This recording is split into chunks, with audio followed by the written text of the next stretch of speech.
আমার দিদি আমাকে রোজ তার স্বামীর ঘরে রেখে নিজে সারা রাত বাইরে বা কখনো অন্য ঘরে কাটাত। একদিন আমার দুলাভাই বুঝতে পেরেছিলেন উনার পাশে শুয়ে আছেন সে উনার স্ত্রী নয়, উনার সালি মানে আমি। তারপর আমার জামাইবাবু বা দুলাভাই আমার সাথে যা করলেন তা আপনি ভাবতেও পারবেন না। একদিন রাতে যখন আমি গভীর ঘুমে আছি তখন আমার মনে হলো কেউ আমাকে জাগাতে যাচ্ছে।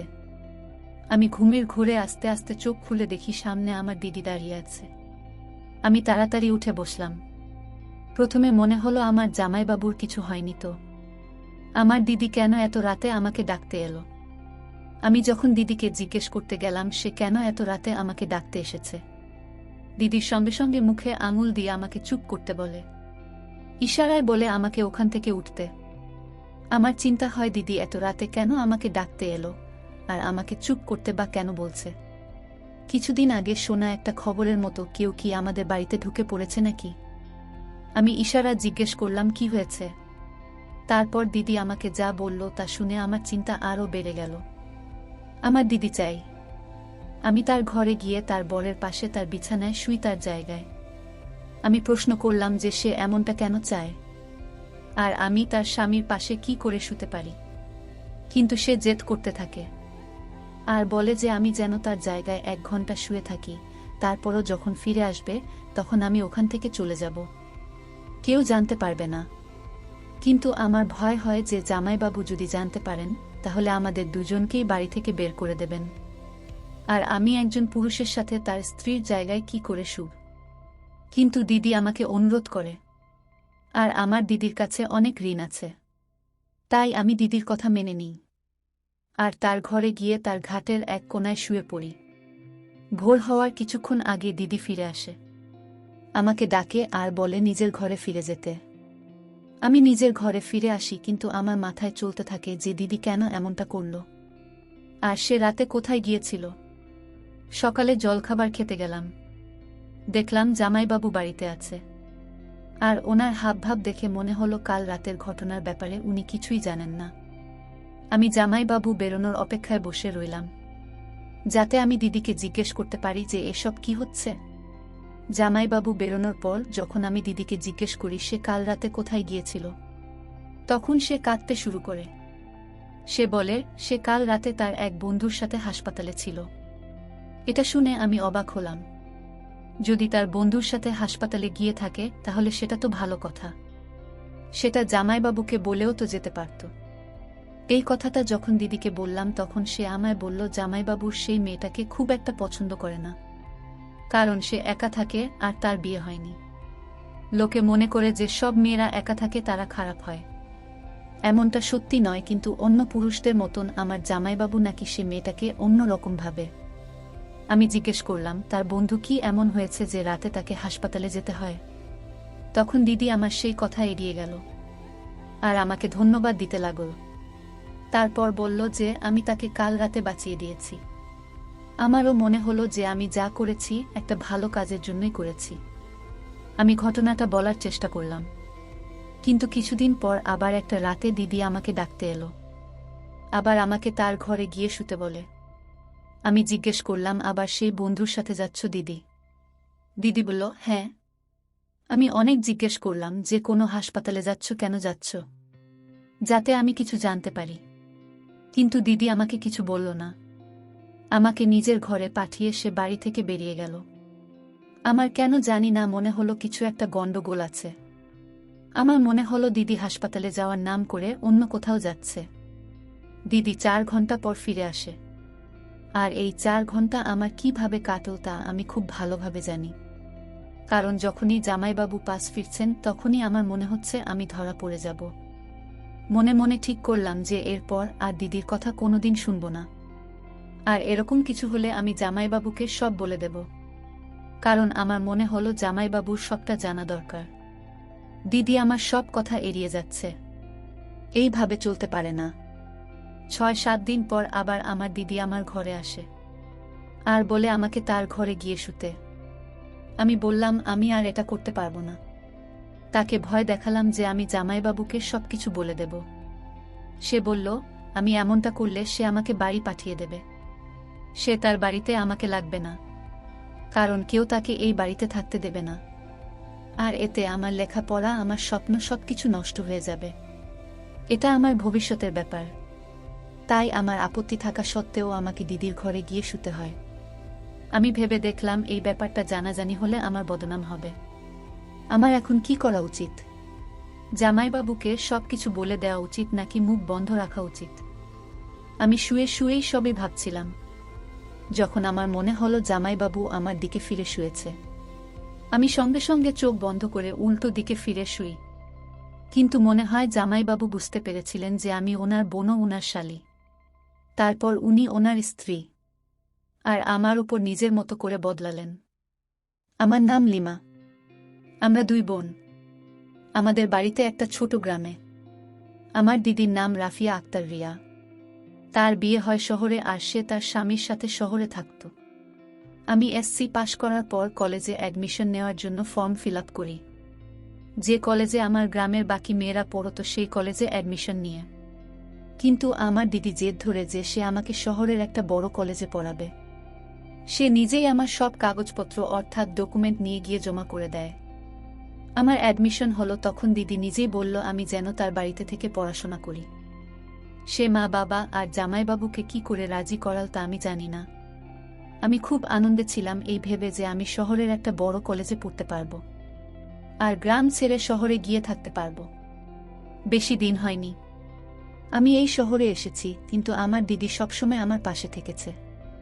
এখানে লোকে যে রকম জামা কাপড় পরে সে রকম জামা কাপড় কিনে দেওয়া, ভালো ব্যাগ কিনে দেওয়া, হাত খরচ দেওয়া, বাড়ির সব কাজ নিজে সামলানো যাতে আমি পড়াশোনায় মন দিতে পারি, এইসবই আমার দিদি একা হাতে করে।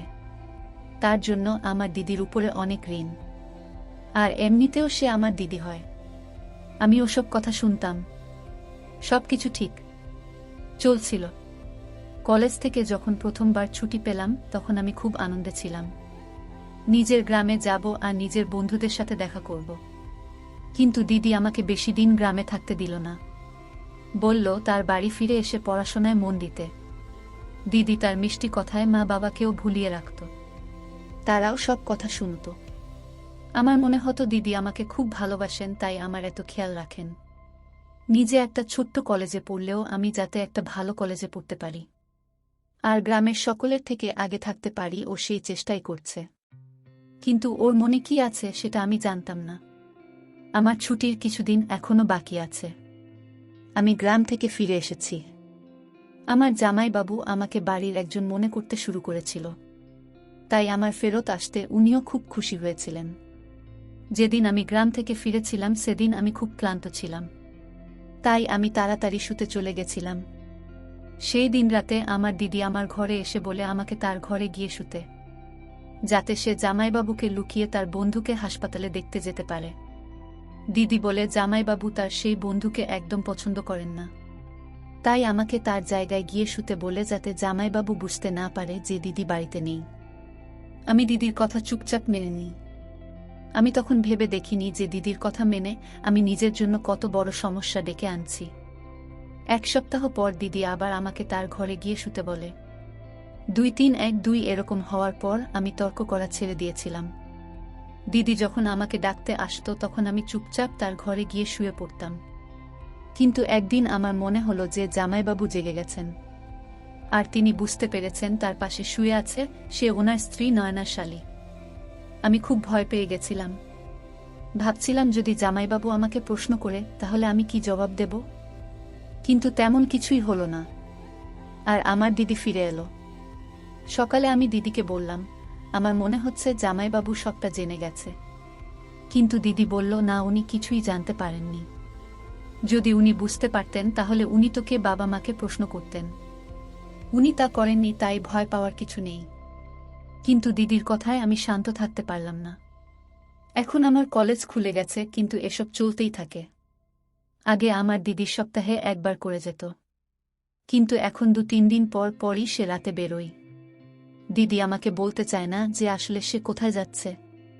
আর চিন্তার বিষয় হলো যে বন্ধুর নাম আমার দিদি আমাকে বলেছিল তাকে আমি কোনোদিন দেখিনি। সে কোনোদিন আমাদের বাড়িতে আসেনি। দিদি কখনো দিনের বেলায় তার সাথে দেখা করেনি।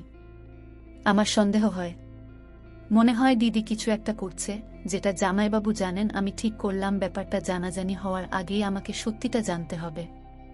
তার জন্য আমি সব প্ল্যানিং করে রাখলাম। 2 দিন হয়ে গেল আমার দিদি আমাকে তার ঘরে যেতে বলেনি। তাই আমার বিশ্বাস ছিল যে আজ রাতেও নিশ্চয়ই আসবে। ও যখন আমাকে জাগালো তখন আমি চুপচাপ ওর ঘরে গিয়ে শুয়ে পড়লাম। দিদি যখন দেখল আমি তার জায়গায় শুয়ে পড়েছি, সে বাড়ি থেকে বেরিয়ে গেল। কিন্তু আমি আগে থেকেই প্ল্যান করে রেখেছিলাম। দিদি বেরোনোর পরেই আমি বিছানায় বালিশ চাপা দিয়ে দিদির পিছু নিলাম।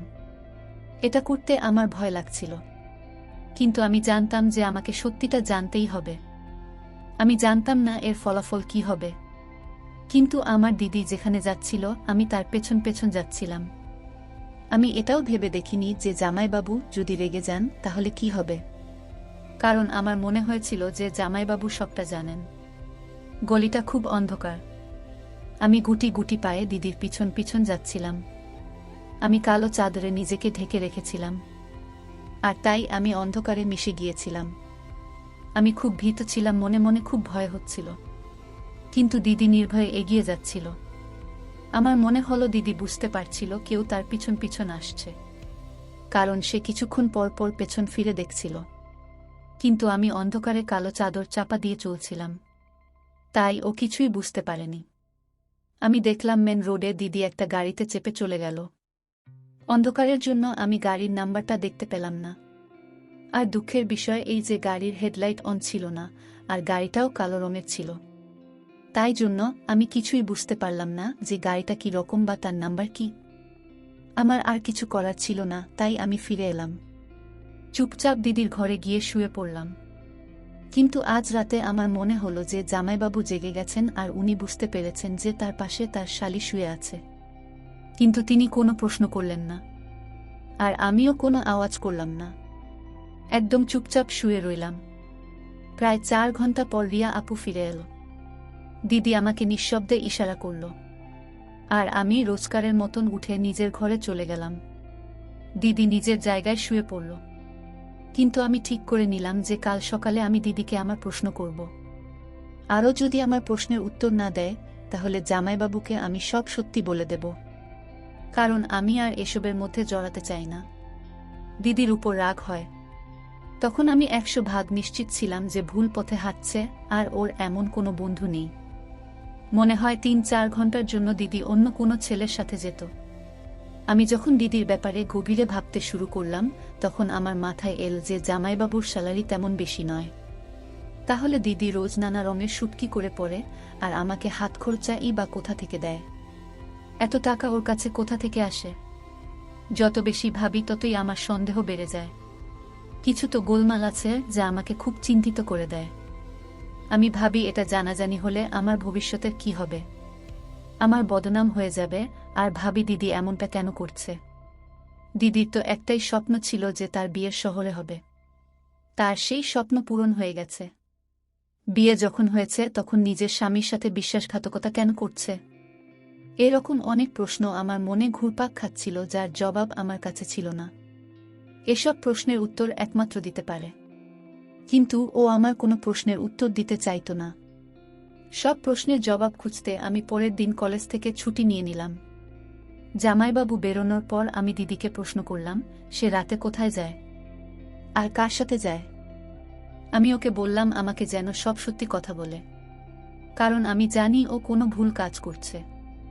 আমি কাল রাতে ওর পিছু নিয়েছিলাম। ও যদি এখন আমাকে সত্যি কথা না বলে তাহলে আমি জামাইবাবুকে সব বলে দেব। আমার কথা শুনে দিদি কিছুক্ষণের জন্য অবাক হল। তারপর বলল, আমি যদি কারো সাথে বের হই সেটা আমার ব্যাপার, তোকে এই নিয়ে ভাবতে হবে না। আমি তোকে এই বাড়িতে এই জন্য এনেছি যাতে তুই আমাকে সাহায্য করতে পারিস। তুই আর আমি দেখতে একরকম। অন্ধকারে বোঝা যায় না কি তুই আর কে আমি। আমি যা বলবো তোকে তাই করতে হবে। যতদিন আমি চাই তোকে আমার ঘরে শুতে হবে। তুই যদি আমার কথা শুনিস তাহলে আমার কাছে একটাই রাস্তা আছে, তোকে গ্রামে ফেরত পাঠিয়ে দেওয়া। আমি মা বাবাকে বলবো যে তোর সাথে তোর জামাইবাবুর একটা সম্পর্ক তৈরি হয়েছে, আর তাই জন্য তোকে আমি ফেরত পাঠাচ্ছি। তারপর মা বাবা তোকে আর পড়াশোনা করতে দেবে না, গ্রামে তো সম্মানও থাকবে না। এত সব স্বপ্ন স্বপ্ন হয়েই থেকে যাবে। দিদির এই কথা আমার চোখ খুলে দেয়। দিদি যদি সত্যিই এমনটা করে, তাহলে আমি কারো কাছে মুখ দেখাতে পারবো না। তো আমি দিদির কাজের জন্য লজ্জিত ছিলাম। তখন আমিও কাঁদতে কাঁদতে ওখান থেকে উঠে গেলাম, আর নিজের ঘরে গিয়ে ভাবতে লাগলাম দিদি কেন এমনটা করছে। ও খুব ভালো মেয়ে ছিল। ওর ছোটবেলার ব্যাপারে আমি সবকিছু জানি। ও কখনো কোনো ভুল কাজ করেনি। এমনকি ও শহরের একটা পড়াশোনা করতে এসেছিল। 3 মাসের জন্য কম্পিউটার কোর্স করতে এসেছিল। কোনোদিনও নামে কোনো খারাপ কথা শুনিনি। তাহলে ও বিয়ের পর কেন এমন করছে? মাঝে মাঝে মনে হয় ভুল কিছু করতে পারে না, কিন্তু চোখের দেখা কি করে অস্বীকার করি। আমি সব দিক থেকে ফেঁসে গেছিলাম। যদি কাউকে কিছু বলি তাহলে আমার বদনাম হবে, আর যদি না বলি তাহলে দিদির হাতের পুতুল হয়ে তার ইশারায় নাচতে হবে। আমার সামনে সব রাস্তা বন্ধ। পড়াশোনা ছেড়ে গ্রামে ফিরে গেলেও সবাই প্রশ্ন করবে কেন ফিরে এলাম। যদি কাউকে কিছু বলি তাহলে দিদি আমার বদনাম করে দিতে পারে। বন্ধুরা, ভিডিও মাঝখানে একটা কথা বলতে চাই। আমি তোমাদের সর্বদা হাসি খুশি রাখার জন্য খুব কষ্ট করে ভিডিও বানাই। তাই তোমাদের কাছে অনুরোধ থাকবে অবশ্যই ভিডিওটি দেখে একটি লাইক করবেন এবং MAGK চ্যানেলটি সাবস্ক্রাইব করে পাশে থাকবেন। তো যাই হোক, তাই আমি চুপচাপ ও যা বলেছে তাই করতে থাকলাম। এই কাজটা করতে আমার মন একেবারে সায় দিচ্ছিল না। এদিকে জামাইবাবুর মধ্যেও একটা বদল দেখতে পাচ্ছিলাম। দিদির সামনে তো একদম নর্মাল থাকত, কিন্তু যে দিদি পেছন ফিরত অমনি আমার সাথে ইশারায় কথা বলতে শুরু করত। মনে হতো যেন জানে আমি রাতে ওর পাশে শুই। এটা আমার জন্য আরও সমস্যার সৃষ্টি করে। আমি পড়াশোনা ছেড়ে হস্টেলে গিয়ে থাকতে পারবো না। আমি ভেবেছিলাম মা বাবার সাথে না হোক, জামাইবাবুর সাথে অন্তত আমি মন খুলে কথা বলতে পারবো। কিন্তু এখন আর মিষ্টি মিষ্টি কথার জন্য উনার থেকেও আমি দূরে থাকতে লাগলাম। তখন আমার কাছে আল্লাহ ছাড়া আর কোনো আশ্রয় ছিল না। আমি কেঁদে কেঁদে আল্লাহকে বলতে লাগলাম, উনি যেন দিদিকে সুবুদ্ধি দেন, নয়তো আমাকে যেন এসব থেকে বের হওয়ার রাস্তা বলে দেন। একদিন আমি দিদির আলমারিতে একটা জিনিস খুঁজতে গিয়েছিলাম। তখন আমার একটা অদ্ভুত জিনিস চোখে পড়ল। আলমারির পেছনের দিকে কিছু একটা লুকোনো ছিল। আমি যখন সেটা খুলে দেখলাম, আমি অবাক হয়ে গেলাম। দেখলাম তার মধ্যে মেয়েদের জিন্স আর সাদা আছে। এরকম জামা কাপড় তো আমাদের ওখানে কেউ পরে না। দিদিকেও কোনোদিন পরতে দেখিনি। তার মানে আমার সন্দেহই ঠিক। আমার দিদি কোনো ভুল রাস্তায় হাঁটছে বন্ধুর সাথে দেখা করার জন্য এসব জামাকাপড় পরে। এই জিনিসটা আমায় ভাবায়, আর আমি আমার দিদিকে ঘৃণা করতে শুরু করি। জামাইবাবুর ব্যবহারও বদলাতে থাকে, আর আমি দিদিকে কিছু বলতেও পারি না। যে নিজে ভুল রাস্তায় চলছে সে আমাকে কি করে সাহায্য করবে? ও তো নিজের স্বামীর সাথে হাত মিলিয়ে আমার বদনাম করে দেবে। একদিন আল্লাহ আমার ডাকে সাড়া দিল। আমি সব সত্যিটা জানতে পারলাম। আমি কলেজ থেকে ফিরে দেখি আমাদের বাড়ির সামনে খুব ভিড়, একটা গন্ডগোলের আভাস পেলাম। আমি ভিড় সরিয়ে বাড়ির ভেতরে পৌঁছে যা দেখলাম তা দেখে আমি থমকে গেলাম। পুলিশের লোক আমার জামাইবাবুকে ধরে রেখেছে, আর আমার দিদি পাশে চুপচাপ দাঁড়িয়ে আছে। আমি জিজ্ঞেস করলাম, এসব কি হচ্ছে? তখনই আমার দিদি আমাকে ধরে তার পিছনে দাঁড় করালো আর বলল চুপ করে দাঁড়িয়ে থাকতে। আমার মনে হলো দিদি জামাইবাবুকে পুলিশের হাতে ধরিয়ে দিচ্ছে যাতে অন্য কারো সাথে সম্পর্ক করতে পারে। যখন আমি দিদিকে এই কথাটা বলি তখন ও আমাকে চুপ করতে বলে। জামাইবাবু চিল্লাতে থাকেন আর পুলিশ তাকে ধরে নিয়ে যায়। বাইরের লোকজন চলে যাবার পর আমি দিদিকে রেগে বলি, জামাইবাবুকে গ্রেফতার করানো তার উচিত হয়নি। জামাইবাবু কি দোষ করেছেন? দিদির যদি তাকে পছন্দ না হয়ে থাকে তাহলে সে তাকে ডিভোর্স দিতে পারত, কিন্তু একজন নিরপরাধ মানুষকে গ্রেফতার করানো একেবারেই উচিত নয়। আমার দিদি বলে সে নির্দোষ কি করে হতে পারে। উত্তরে বিরক্ত করত না। এটা শুনে আমি মাথা নিচু করে দাঁড়িয়ে রইলাম। দিদি আমাকে বলে, তুই ওখানে বস, আমি তোকে আসল ঘটনাটা খুলে বলি। তারপর দিদি আমাকে যা বলল তা শুনে আমি আকাশ থেকে পড়লাম। আমি পুরো গল্পটা দিদির ভাষায় বলছি। দিদি বলে, তোর মনে আছে আমি বিয়ের আগে 1 মাসের কোর্স করতে এখানে এসেছিলাম? আমি বললাম, হ্যাঁ মনে আছে দিদি। দিদি বলে যে ওটা কোনো কম্পিউটার কোর্স ছিল না। আমি পুলিশ ফোর্স জয়েন করেছিলাম আর তারই ট্রেনিং নিতে আমি এখানে এসেছিলাম।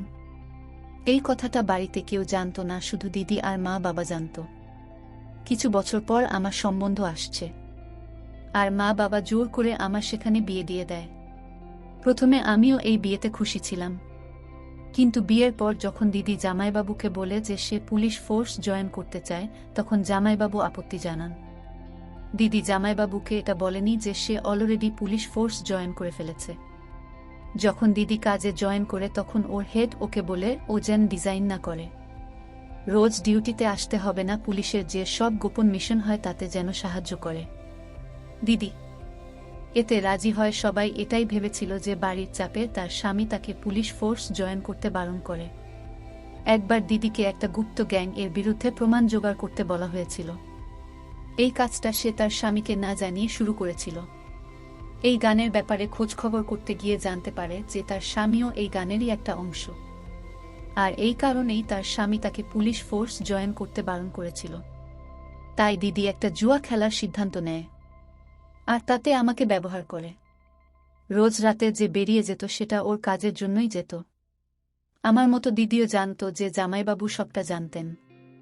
তার স্বামী বরাবরই জানত যে সে রাতে বেরিয়ে যেত, কিন্তু তার নজর তার ওপর ছিল, তাই উনি আমাদের কিছু বলতো না।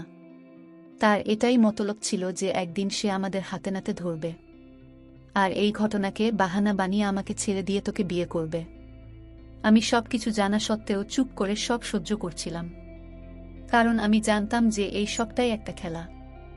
আজ আমি নিজে ওকে গ্রেফতার করেছি, কারণ আমি নিজের স্বামীকে হারাতে পারি, কিন্তু নিজের দেশের সাথে বেইমানি করতে পারি না। আমায় ভেবে লজ্জা লাগল যে আমি দিদির সম্পর্কে কি সব ভেবেছিলাম। আমি দিদির কাছে ক্ষমা চাইলাম, আর দিদি এক কথায় আমাকে ক্ষমা করে দিল। এরপর জামাইবাবুকে অর্থাৎ তার স্বামীকে ডিভোর্স দেয় আর পুলিশ ফোর্স জয়েন করে। আমি এখনও এই শহরেই থাকি, কিন্তু এখন আমার মাথার উপর কোনো রকমের জামাইবাবুর হাত নেই, আর আমার এই ভয়ও নেই যে আমার দিদি আমাকে কোনো অন্য রকম কাজের জন্য ব্যবহার করছে, কারণ চোখের দেখা সব সময় সত্যি হয় না। তো বন্ধুরা, আজকে এই পর্যন্তই। ভিডিওটি দেখার পর যদি তোমাদের ভালো লাগে তাহলে অবশ্যই একটি লাইক করবেন এবং কমেন্ট করে তোমাদের মতামত জানাবেন, আর চ্যানেলটি সাবস্ক্রাইব করে সাথেই থাকবেন। ধন্যবাদ।